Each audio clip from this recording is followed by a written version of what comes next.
Nagabenta ki khubor baman kasni pet but subscribe ya u Antor News. Kublay phi baro kini kilong ki khubor bam takasni. Ka Assam Royal Global University RGU kalapinda artli ki jing I scholarship kerpang ki belakli kerpang na kabenta ki Khun ne ki ti jungginong tray Pulit na baro ki pratli ki jylla kathan syate lammingi. Ban kentiu ya ka puli puthi bat ban penyolat iki Khun ki ti jung ki Pulit ban beteng ya ka jung puli haki kerdan bakham shalor. Karkum ka kerwo no Professor Dr. D.N. Singh Register Academic jong ka RGU kini ki scholarship ki kentum Royal Sharia Scholarship ka jing I Shispa Peasant Scholarship na kabenta ki Khun nagi ti jung ki Pulit ki bala sya set yap haka kamram ni ki bala yo khusnam na ka jingele bahog gallantry award.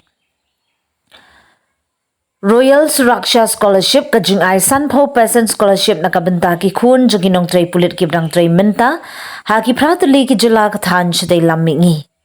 Kini ki scholarship ki tray kam habaro ki kurs ki bahapa po kitanat ai hukum kumka AICTE, COA, PCI, INC, ANMHVC, BCI bat ki way ki statutory body.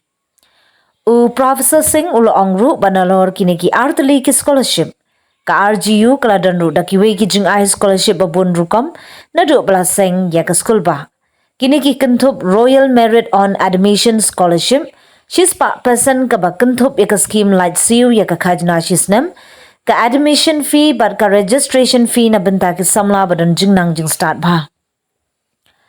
Royal Scholarship for EWS Scholarship apura na benta ki samla ki bawan na kilong yang ki badung economically weaker section.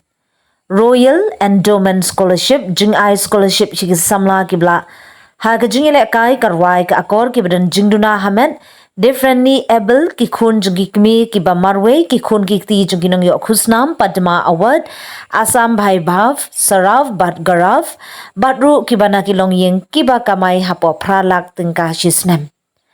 RGU Sports Scholarship na gabenta ki samla ki bala ha ka jingile kai sport bala ithu da Indian Olympic Association ha ka ba ka jing I scholarship kan long nadu shispa person hadu saupo person karkum ka kerdan baki yo ya ka jing job ha ka rinsan international national state ne district ka jing pen kre ba ka jing shim kya jong ka RGU ling bagi ni ki scheme scholarship ka pen e ba ka school ba ka don ka thong ban pen yo lat ya baro la ka long na ka liang ka jing nang jing tim ka jing ye kni ne ka jing sngo ba shuki pat ba ban yo rung ha ka kamai ka pisa bat ka puli puthi ki samla ba ki long yeng ba kwa ban tip khambnya ki la ban jingo eka website jong ka RGU ne ban pin so thu ling ba ka office admission jong ka school ba.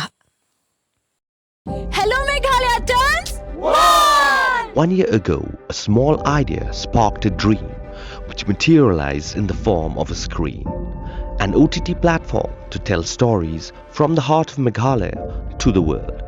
With over 3.8 lakh downloads and over 1.1 crore views. From indie creators to first-time filmmakers, Hello Meghalaya gave voices a home, a stage and a spotlight. And you, the viewers, made it all possible. 1 year down, 1,000 stories to go. Here's to more laughter, more culture, more Meghalaya. We love Hello Meghalaya.